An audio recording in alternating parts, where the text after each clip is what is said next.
saya tuh merenung, saya ini jadi apa ya? Iya. Sudah COVID, sudah kayak gini, nganggur.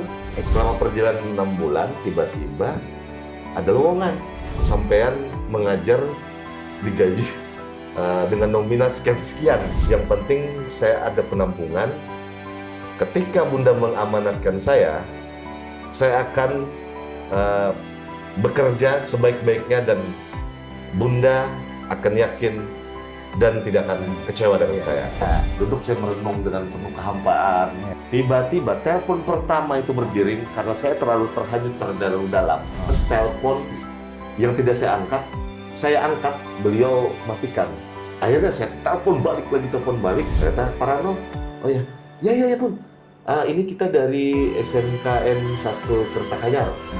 Nah dari situlah saya mulai bangkit dari tidur saya.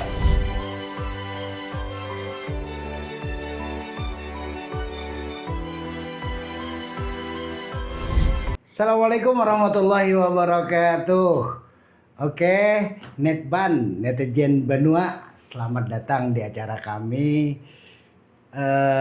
Terkadang kita dalam menghadapi satu masalah tuh kadang-kadang pernah kita merasa akan mentok. Pernah kan?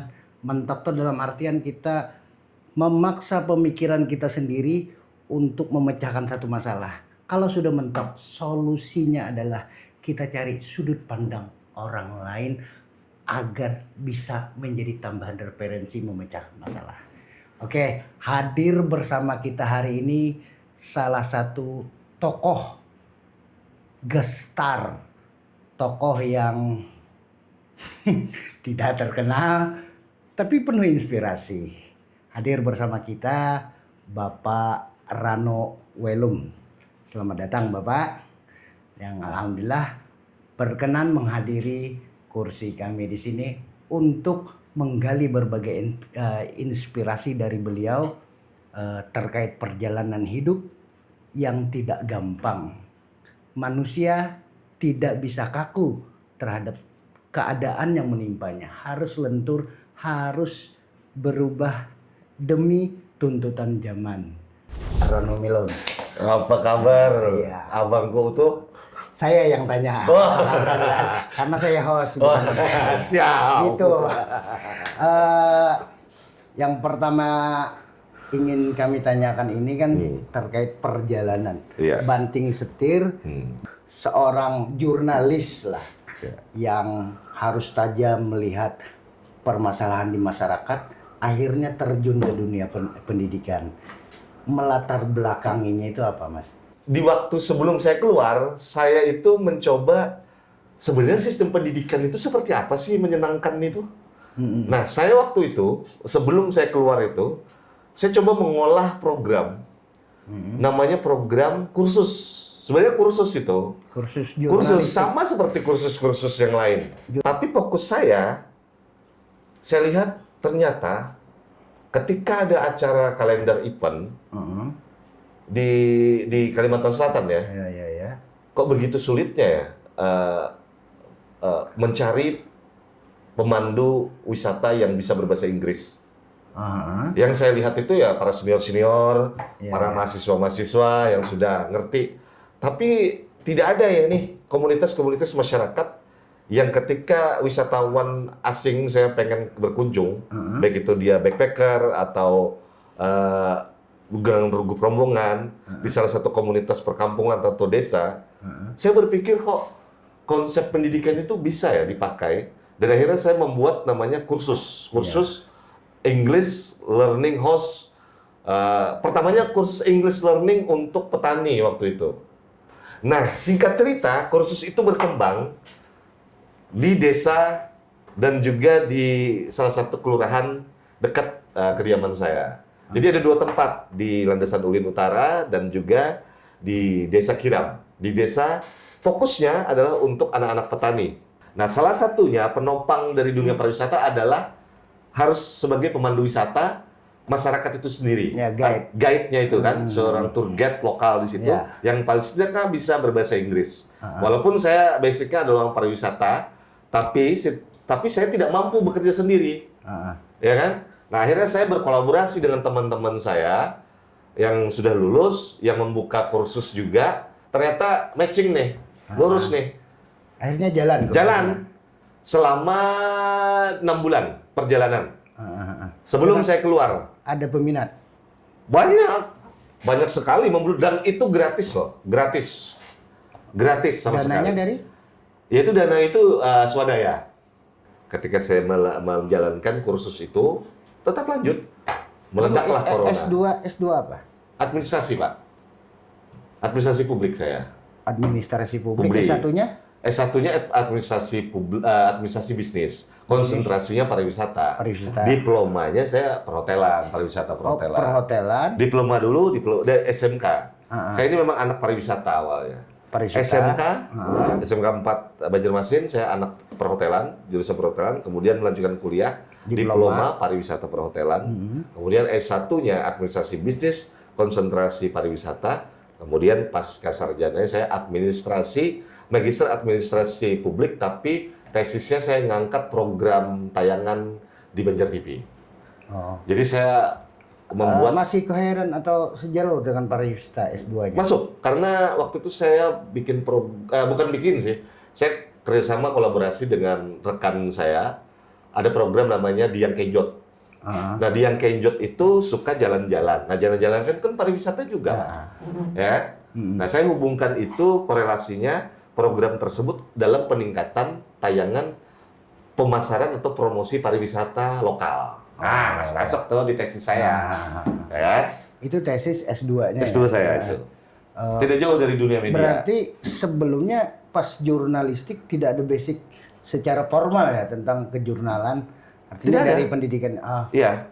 Pure, Karena pure melatih diri akhirnya ingin belajar lah, Pak. untuk juga. ke pendidikan Pendidikan yang itu secara latar pendidikannya dari mana? tidak sama sekali, Pak. Latar pendidikan asli. Ketika masukkan CV pendaftaran gimana? Nah, itu punya cerita lagi. Nah, keistimewaannya waktu itu kan corona tuh. Corona 6 bulan saya tuh. Iya. Lumayan tuh. Selama perjalanan 6 bulan, tiba-tiba ada lowongan. Mencari guru pariwisata di SMK di Kertakanyar. Ya. Ya udah saya coba-coba kan, namanya juga keyakinan kan. Iya. Saya bawa tuh bikin lamaran kan. Ya namanya, tahu nggak ada yang betapa bahkan orang lain menganggap itu nggak masuk akal. Iya. Ya kan?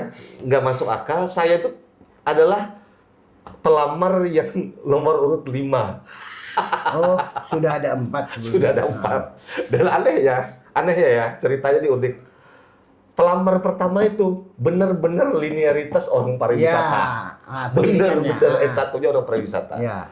Dan entah kenapa, mungkin bukan itunya ya, rezekinya, dengan berbagai macam alasan, dengan berbagai cerita. Nah, itu akhirnya dengan berbagai alasan tidak bisa naik motor katanya. Alasan. Oh. Ya kan?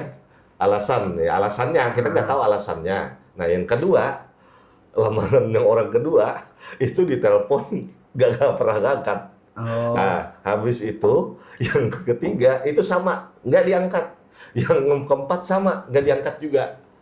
Rezekinya sampean begini. Nah, justru sebelum rezeki itu datang ke saya, ada cerita saya itu ke salah satu taman Taman Cahaya Bintang. Itu tempat saya pertama. Saya tuh merenung, saya ini jadi apa ya? Iya. Sudah COVID, sudah kayak gini, nganggur. Iya, non job ya. Non job, ya kan, nggak ada pekerjaan. Nah, itulah saya bilang rezeki itu bisa datang kapan saja dan tanpa kita duga, dan kata orang bahasa kayak the miracle, ya kan? Iya. Keajaiban. Nah, saya duduk di taman itu, Cahaya Bintang, daerah Cempaka itu saya ingat Iya. tuh. Duduk saya merenung dengan penuh kehampaan, Iya. dengan penuh Tapi nggak ada sampai marista lah di orang tua kan. Tapi Marista, tidak ya sampai kan? kesarungan. Kasarungan tidak ada. Ya. Tiba-tiba telepon pertama itu berdering karena saya terlalu terhanyut terlalu dalam. Entah itu saya tuh pos kosong. Telepon kedua, ini ada apa? Ternyata adalah telepon yang tidak saya angkat Saya angkat, beliau matikan. Akhirnya saya telepon balik. Saya kira itu telepon, entah telepon saya penipuan atau apa ya. Telepon penipuan atau apa. Saya telepon balik, ternyata waktu itu ibunya ternyata lagi sholat. Dia telepon balik. Ternyata Pak Rano, oh ya Bun. Ini kita dari SMKN 1 Kertakanyar. Kau bisa nggak besok hadir ke sekolah? Oh iya bisa Bun. Nah dari situlah saya mulai bangkit dari tidur saya, bangkit dari kemalangan saya kan. Waktu itu kan Malang itu kan masih kurang baik kan, zaman corona, apalagi kerjaan nggak ada kan. Nah singkat cerita besoknya saya datang. Nggak ada singkatnya, panjang terus cerita. Saya datang. Ya nunggu kan berkas lamaran saya itu kan saya sertakan semuanya. Mantan penyiar, presenter televisi, jurnalis, kemudian tim pengelola proyek kursus bahasa Inggris, Uncle Birin itu, kita beri nama Uncle Birin itu kan. Kemudian memiliki grade pendidikan enggak pasca sarjana. Nah, yang akhirnya datang nih kepala sekolah, wawancara. Oke, setuju, mau? Ya. Yang menjadi keanehan, kenapa terkejut? Kok mau katanya? Sampean mengajar digaji dengan nominal sekian. Honor ya? Ya honor, karena waktu itu honor ya. Saya bilang kan lucu juga kan? Ya saya bilang kayak gini, yang penting Bun, saya ada penampungan. Itu pertama jawaban saya. Yang penting saya ada penampungan. Ketika Bunda mengamanatkan saya akan bekerja sebaik-baiknya dan saya yakinkan Bunda akan yakin dan tidak akan kecewa dengan saya. Ketika wawancara kan, Bapak meyakinkan akan ini. Yes. Dan itu terbukti nggak sampai hari ini? Ini sudah 5 tahun bekerja kan? Iya, ini 5 tahun bekerja. Ya itu tadi. Tidak mengecewakan, akan maksimal dan sebagainya tadi. Iya, itulah yang mungkin kenapa saya dididik oleh, yaitu tadi, saya tidak pernah akan lupa di mana saya dimulai dan dicipta. Pendidikan jurnalistik yang saya dapatkan di Banjar TV itu membuat saya ada perubahan. Yang pertama disiplin, bagaimana mengelola organisasi, kemudian bagaimana menciptakan inovasi. Yang kita ingat dulu kalau kita di media namanya ATM, amati, tiru, modifikasi. Nah itu yang saya ingat. Ternyata karakteristik media saya yang melekat hingga saat ini itu yang ternyata membawa saya kepada arah perjalanan saya hingga kini. Akhirnya setelah dan unik ya, sebelum saya 5 tahun, mengapa saya berani memakai ini? Karena saya bangga. Ini saya ceritakan, ini adalah selendang sakti saya bilang. Selendang sakti yang membawa saya ke gerbang Asia 0 rupiah. Berkat apa? Berkat yaitu tadi, berkat dari pengalaman saya di dunia jurnalistik. Yaitu tahun perjalanannya, saya diamanahkan menjadi guru pariwisata sesuai dengan surat lamaran yang diajukan kan. Perjalanan waktu, seiring perjalanan waktu, ya mengalir aja. Mengalir dengan jumlah siswa saya 26 siswa. Ya udah mengalir. Itu sampai saat ini ya kita masih hubungan baik dengan mereka. Kemudian di tahun 2022 ada salah satu program yang sebenarnya orang malas ikutnya karena sulit katanya. Saya coba di situ ada program membuat konsep. Sebenarnya kita sebagai guru tuh ngapain sih? Ketika Anda diposisikan sebagai jurusan kayak saya jurusan pariwisata, apa konsep Anda terkait pariwisata berdasarkan pembelajaran terhadap siswa? Ya udah karena basic kita orang media kan, ya pasti kan dasarnya adalah menulis kan. Ya udah saya ceritakan menulis, saya punya pengalaman ini, konsep saya ini, GSM namanya, Gerakan Sekolah Menyenangkan. Jadi saya yang itu akhirnya muncul setelahnya. Saya nggak tahu tuh GSM itu apa. Ternyata, itu yang sudah saya lakukan. Hanya bahasanya aja, cuma itu tadi sudut pandang itu aja dari bagaimana ternyata saya tulis dan saya lolos, Mas. Satu-satunya di Kalimantan Selatan hanya saya satu-satunya lolos yang mewakili Kalimantan Selatan. Dan itu kebanggaan saya, dan ini saksi bisu, saksi di mana saya bisa sampai sekarang. Dan memiliki lisensi guru pariwisata top, saya akui top, se-Indonesia. Mantap, mantap. Ya. Artinya Ya. ketika pendaftaran mendaftar itu Ya. optimal dan sampai detik ini belum ada yang mengecewakan kepala sekolah. Setidaknya saya berusaha lebih baik. Jadi saya melamar dan saya berjanji dan berusaha tidak mengecewakan dan berusaha. Oh, iya, Ya kan? iya. Oke. Akhirnya tahun 2022 saya dipanggil oleh Kementerian Pendidikan dan Kebudayaan Nasional untuk mengikuti program upskilling dan reskilling ke Batam hingga ke Singapura. Ke Singapura. Ya, berkatnya itu tadi menulis.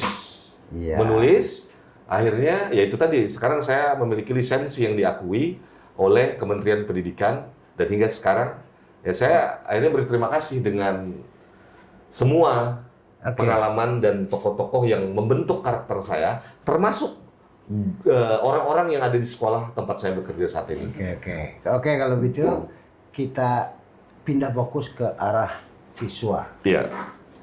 SMK ini kan sistemnya kejuruan kan, ada jurusan, Iya. dan biasanya basisnya peminatan. Iya. Sampai saat ini seberapa besar sih minat siswa itu terakomodasi dengan jurusan yang sesuai? Untuk sekolah Bapak aja. Oke. Secara pengalaman saya pribadi ya, Iya. observasi ya, Seberapa minat siswa terakomodir untuk banyak sesuai? siswa itu hampir mereka minatnya itu melihat keberadaan jurusan yang sudah lama sebenarnya. Sudah lama ikut-ikutan dan ya itu tadi terpaksa. Iya. Terpaksa harus sekolah. Ada yang seperti itu? Ada. Nah, mengapa akhirnya saya coba menggali lebih dalam, mengubah paradigma ketika misalnya dia tidak sampai ataupun lolos di sekolah lain, jangan berkecil hati. Misalnya nih, tempat saya, karena tidak famous, tidak terkenal, apa segala macam. Nah, kita sebagai guru, itulah peran kita. Bagaimana mengubah mindset seorang peserta didik. Bagaimana mereka punya minat dan motivasi. Apa yang sudah kalian terjadi, ya sudah terjadilah. Yang bisa kita ubah adalah bagaimana seorang guru sebagai mengajar, membimbing, memotivasi, kemudian mengevaluasi, dan mengidentifikasi bagaimana perubahan demi perubahan mereka yang harusnya kita hilangkan. Mereka itu sebenarnya punya minat, kita ubah pola pikir mereka bagaimana bangga terhadap apa yang sudah mereka pilih. Oke, terima kasih Bapak Rano Wilum, Netban, netizen Banua. Oke, ini saatnya kita berpisah, tapi ada inspirasi yang perlu kita ambil dari perjalanan hidup beliau. Kita kadangkala memiliki cita-cita, memiliki mimpi, yang mimpi kita sudah kita desain begitu rupa, ternyata faktanya tidak sesuai dengan apa yang kita harapkan. Apa yang kita harus lakukan? Kita harus bisa menyesuaikan diri dengan keadaan, dan kita melangkah lagi di keadaan yang baru walaupun berseberangan dengan keinginan kita. Bapak Rano Wilum contohnya, dari satu profesi beliau totalitas. Beliau menghabiskan waktu untuk satu profesi, ternyata keadaan menuntut beliau untuk pindah ke profesi lain, tidak menyurutkan semangat beliau. Kembali beliau belajar totalitas, dan yang utama cinta terhadap profesi. Dan profesi terakhir beliau adalah seorang guru. Betapa cintanya beliau dalam pendidikan anak, dan ini yang bisa menginspirasi kita. Dan khusus Netban, apalagi anak-anak kita yang mempunyai visi misi kehidupan dan masuk ke dunia pendidikan yang mempunyai jurusan-jurusan yang diinginkan. Ternyata faktanya keluar dari jalur itu atau tidak sesuai dengan harapan. Coba contoh beliau, totalitas, cintai lagi apa yang terjadi dalam diri kita, apa yang sudah dipilihkan Allah untuk kita. Insya Allah itu jalan menuju sukses. Terima kasih. hadir nanti bersama kita semua lagi sudut pandang dan semoga menginspirasi. Assalamualaikum warahmatullahi wabarakatuh.